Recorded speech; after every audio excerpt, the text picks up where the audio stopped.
Next question. Yeah. Dear Bhante, this question is about watching the 5 aggregates in your meditation instructions. I follow my breath very closely and see the sensations, the Vedana, of the breath changing and also disappearing towards the end of the in and out breath. It is like you said, it is like the breath disappearing and coming back again, and that I relate to my Vedana part of the breath, and yet the perception, the sanya, still knows that the in and out breath is still there, though the sensation of the breath disappears on and off. But the consciousness or the awareness that is always paying attention to the in and out breath seems to be there all the time, not changing, but watching. I also do not see the volitional formations part, maybe through my lack of understanding. I am so puzzled that the 5 aggregates should happen together, all are conjoined, but consciousness seems to be continuous in seeing the changes. Please correct me if any of the description is due to wrong understanding. Yeah. Yes. When your understanding is clear, this confusion does not arise in you. So you have to pay total attention to your breath, feeling, perception, mental perception. Volition is your will or desire or intention to pay attention. That also changes. For instance, you intend to have one breath and you intentionally breathe it out. Again, you intend to breathe in, and that also fades away. So every time, it is not very gross intention, but very subtle intention, because you are practicing meditation, or mindfulness meditation, and you breathe intentionally, unlike other times that breath is going in and out without your awareness. Now we have awareness, and also you have an intention not to use words and simply tame your mind to pay attention to breath. That is your intention. That also change from breath to breath, moment to moment. And you have to see it very clearly. With your constant practice, you will become fully master of that. And then your consciousness, of course, is changing much faster than anything else. However, purely because of its speed of change, you think, or you are deluded of thinking that it is permanent. It's just because of the speed. It is like you take a flashlight or a firebrand or something, and you turn it round and round very quickly. Then you see a circle. You see the circle because of the speed you turn it. This is what is called optic illusion. So this, because of this speed of the change of consciousness, you see or you experience, you think that it is something solid or permanent. But in reality, the consciousness is changing even much faster than anything else.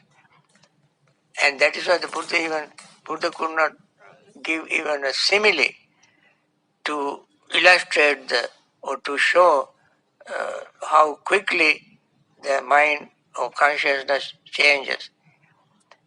we have to trust the Buddha, and therefore I would say what you admitted very humbly, that you need more practice and keep practicing and practicing, and you will see one day how true it is. Okay? Okay, thank you, Bhante. You're welcome. So our question is, Dear Bhante, when the incessant rising and falling of aggregates is seen during meditation, is it possible to see the rising and falling of separate aggregates, or do you only see it as a bundle and assume that all five are arising and falling? That's a very, very good question. When your concentration is very deep, you see all aggregates are rising and falling at a lightning speed or even faster. You can notice one of them at a time. For instance, the bodily changes, the form, feeling, and then feeling changes, perception changes, thought changes, consciousness changes. Each and every one of them rises and falls, rises and falls. That happens so quickly. For instance, the body or form is your breath. Breath is rising and falling, breath rising and falling, rising and falling. Along with the breath, the feeling of the breath rises and falls, rises and falls, rises and falls. Your perception of the breath rises and falls, rises and falls, rises and falls.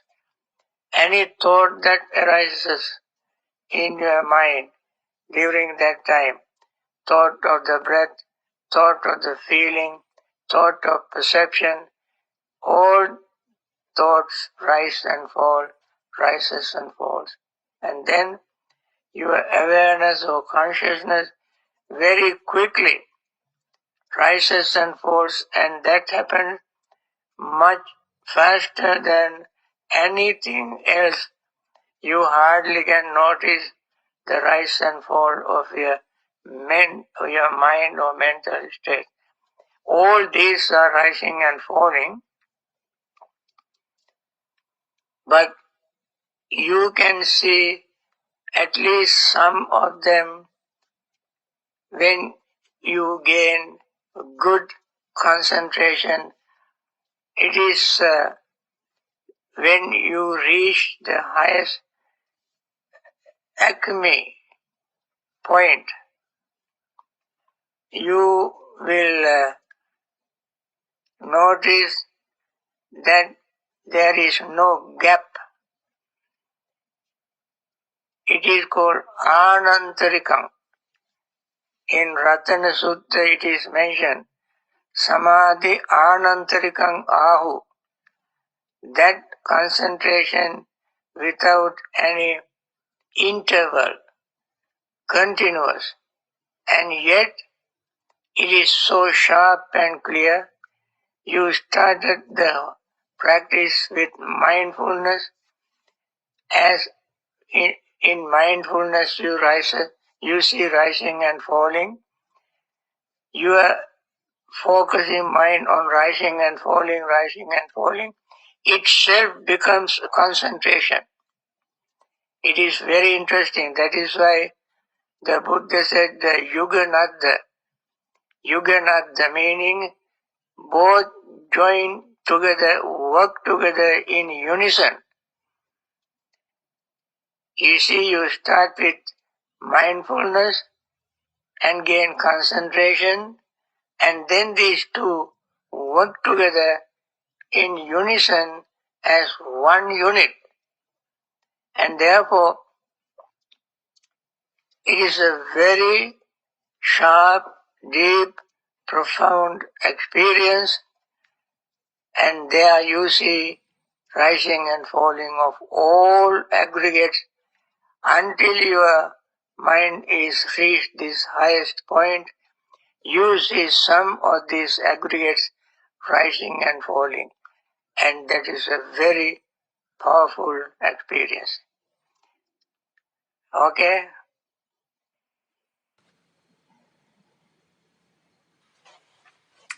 Dear Venerable Sir, could you please explain how you see at the breath and anapana and analyze with 5 aggregates?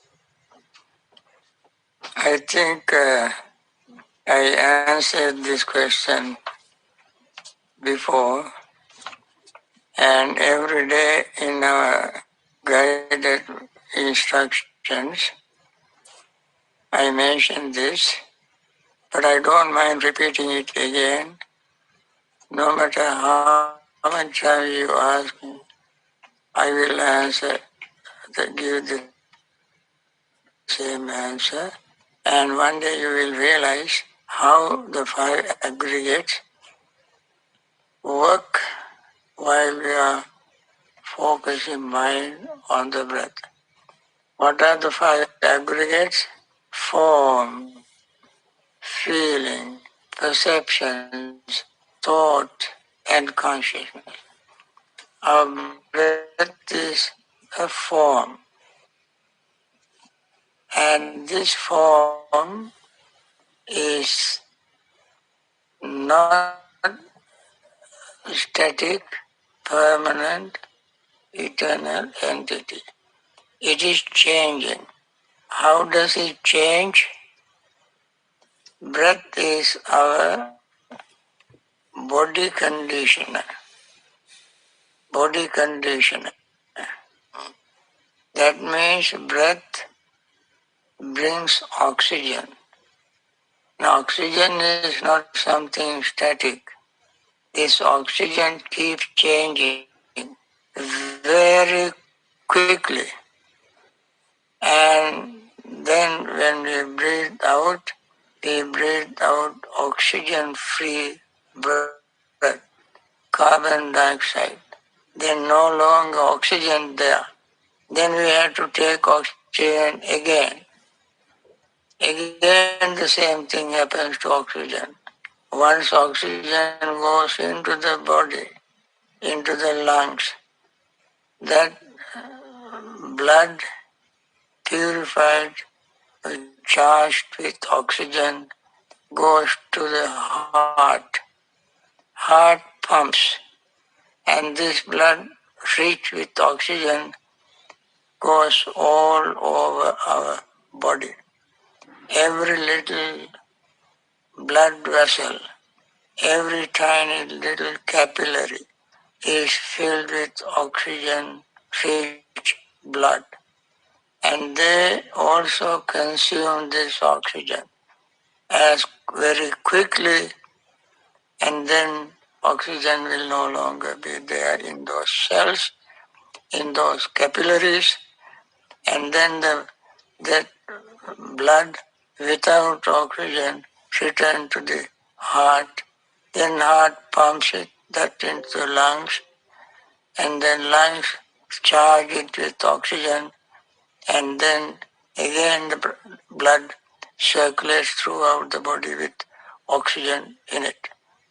So oxygen circulates through the blood circulation all over our body every fraction of a second, every moment. So that is why we have to begin and again and again. This is a bodily function. This is form. In the subtlest form, this is the form, which is made up of earth, air, water, fire.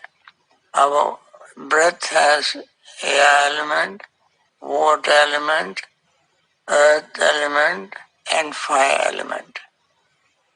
and the breath is made up of these four elements. In the real way, subtlest way, you can see how all these elements make our breath.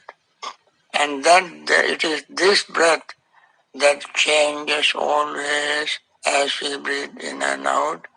Oxygen is exchanged with carbon dioxide. And this is happening all the time. And this is how this aggregate of form changes. Aggregate of form changes. Friend, this is the most realistic way, the scientific way, real happening in us all the time. That is why the breath is called body conditioner.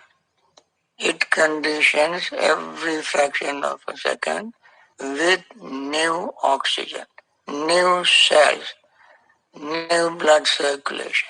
It happens all the time. Then we cannot see this in our with our normal eyes. We also don't feel it that quickly. But when we gain concentration, we feel this function refreshing our life. This inhaling, exhaling, keep refreshing and disappearing, again refreshing and disappearing. So this is how the first aggregate changes. And this is how the first aggregate becomes impermanent. No question about it. You try any scientific method. Ask any philosopher, any psychologist, any biologist, any physicist, any chemist, you will get the same answer. That the body is changing in this way. It is impermanent. Definitely it is impermanent. And feelings. As we breathe in and out, feeling is the second aggregate. We feel. Nobody with the conscious mind, of course when we breathe in and out, in sleep and so on, we are not aware and therefore we are not feeling. But any moment we pay attention to our breath, we see the feeling. We experience the feeling. Feeling of inhaling, feeling of exhaling, feeling of the pause. We feel. That feeling is not static, not fixed. It arises as breath arises. It passes away when breath passes away. And you also can see dependent origination there, rising, falling. When the breath rises, feeling rises. When breath falls, feeling falls. That same type of feeling rises and falls, appears and disappears, because it is not permanent. So the feeling is impermanent. You can experience the impermanence of feeling even more clearly than you experience impermanence of the body, form. All you have to do is to pay attention. Then the thought, feeling, perception. Perception is the third aggregate. What is perception? Mentally, we become aware of this breath. Perception is called cognitive factor in psychology. We cognize and recognize. Therefore, it is called recognition. We recognize the breath. We recognize the feeling. We recognize our experience. And therefore, that recognition arises as breath arises. That recognition passes away as the breath passes away. That arises and passes away. That arises and passes. This recognition. Then our thought. We intentionally breathe. This intention is the thought. And that also rises and falls as breath rises and falls. That is the nature of impermanence. It is always changing, arising and passing away, arising and passing away. Then the consciousness. All these we become aware of because of our consciousness. They can be in details: eye consciousness, ear consciousness, nose consciousness, body consciousness, tongue consciousness. Anytime consciousness arises, in a real sense, consciousness quickly changes. Cognition, cognitive factor, perception of depending on the eye, ear, nose, tongue, body and mind, rupa, sanya, and perception of sound, sight, sound, smell, taste and thought. This is called rupa sanya, saddha sanya, gandha sanya, and they also is arising and passing away. Then whatever arises passes away, all the five aggregates. You cannot do anything intentionally without the five aggregates getting involved. For instance, you cannot snap your finger without five aggregates involvement. Five aggregates involved in a finger snap. For instance, when you bring two fingers together, two fingers are formed. And then when you snap, you feel the snapping. That is the feeling aggregate. Then you hear the sound.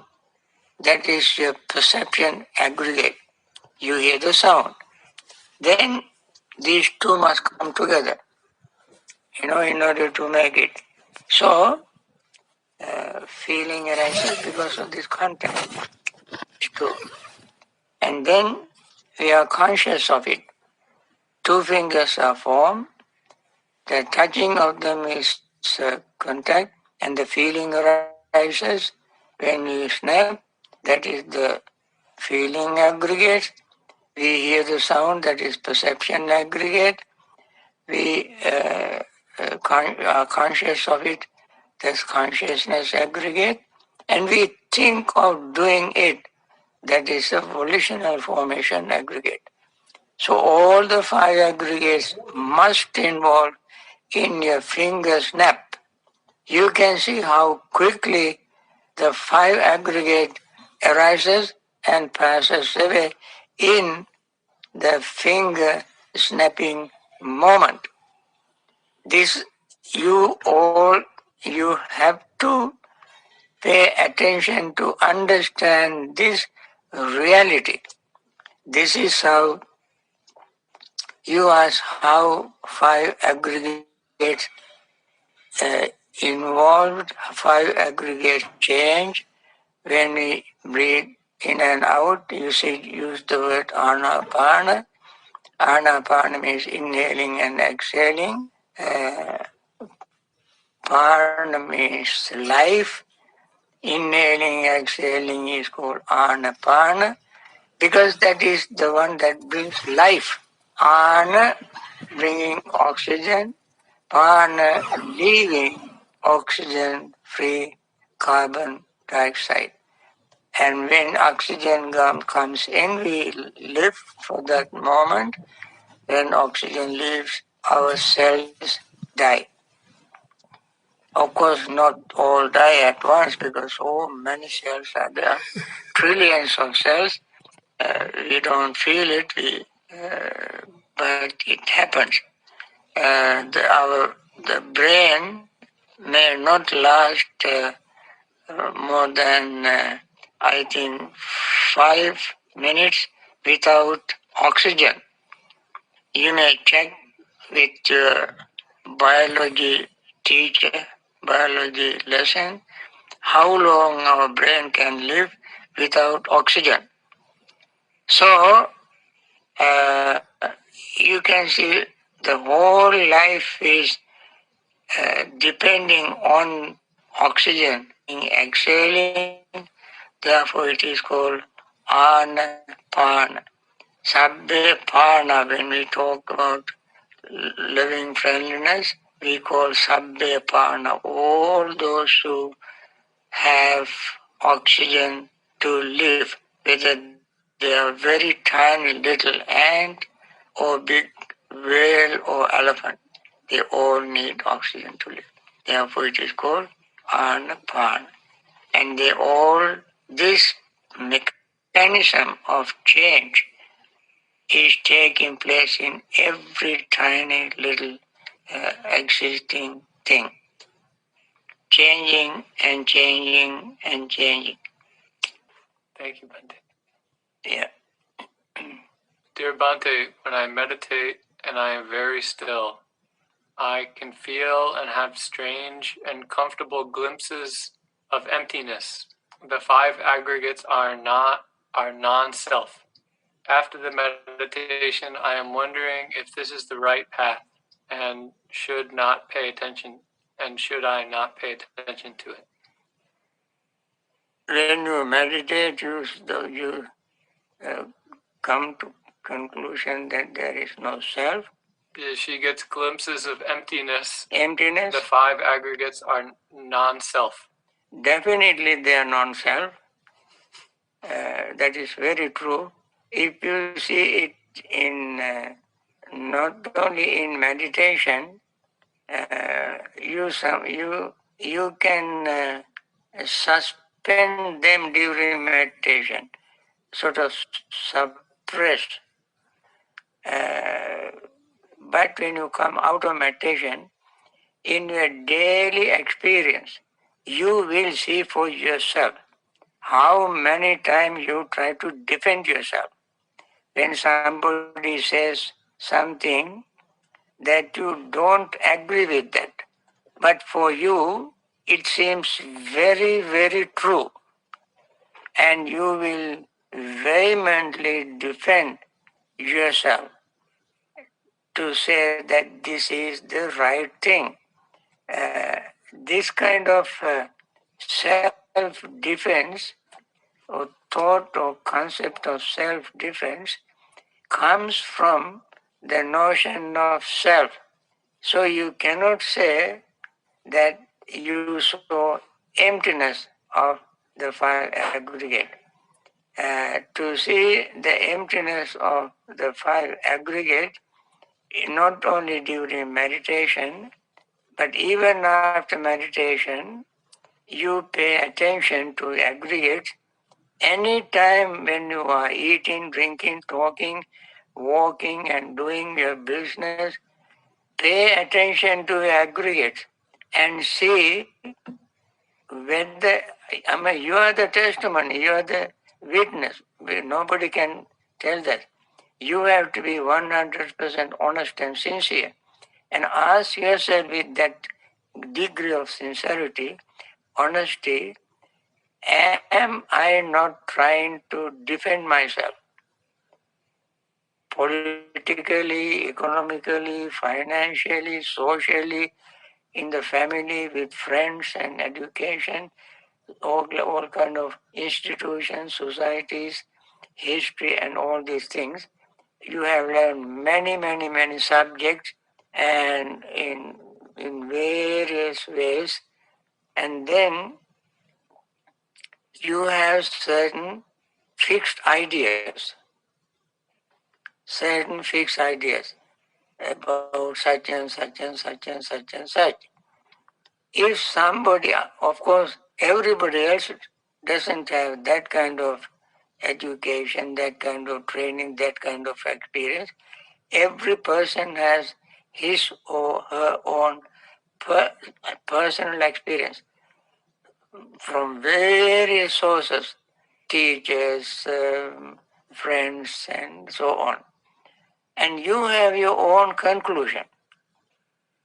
When somebody says something against your conclusions, see whether you are impatient, whether you are upset, whether you are unfairly treated. They are narrow-minded and they don't understand and so on. There are certain emotional, mental reactions in you. If any of them you see in you honestly and sincerely, you know for sure that you have not come to full understanding of emptiness. Greed can be there, anger can be there, confusion can be there, I consciousness can, and so forth. So many things can arise, and you think these people are wrong, I am right. Even this kind of self-defensive thought arises in your mind, you know that you have your awareness of emptiness is not complete. So I want to conclude with the story of a monk. A monk was meditating, and he had previously had a wife, and he left, and he was meditating and attained very high level of meditation. He was, I think, was an arahant. Anyway, I don't remember that particular part, but the incident is this. This woman was very upset that he became a monk. Now she has a child. So, in order to make him feel guilty, she brought the child while he was meditating and put the child in front of him and walked away. The monk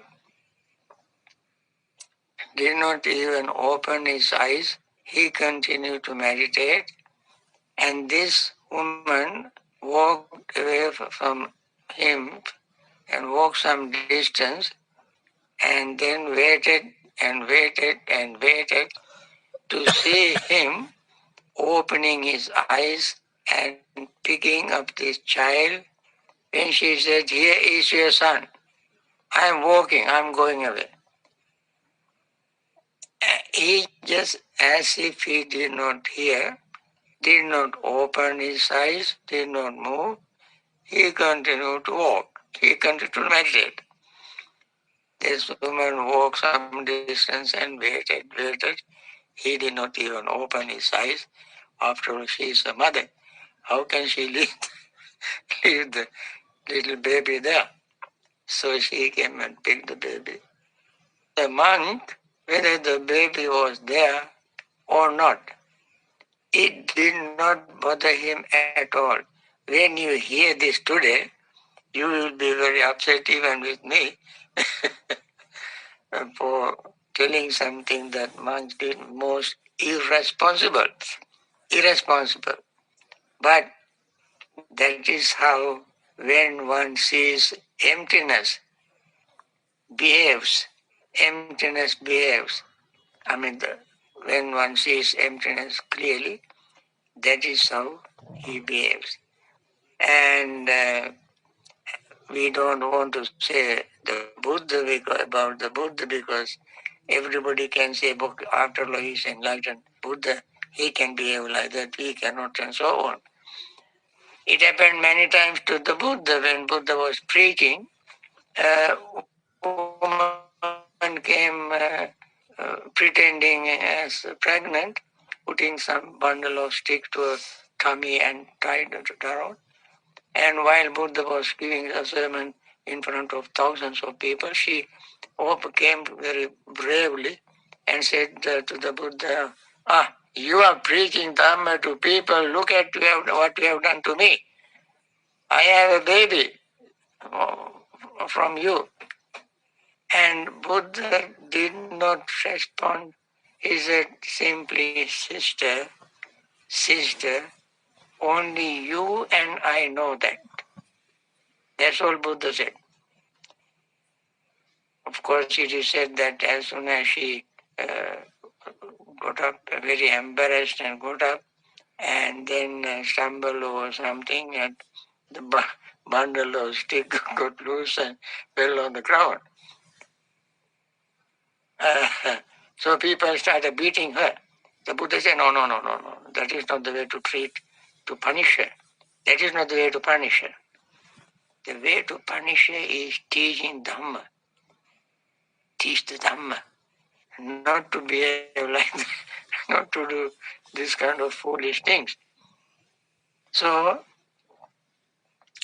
this is how someone who sees emptiness behaves. So I don't think many people can do that until they attain that state. So with this little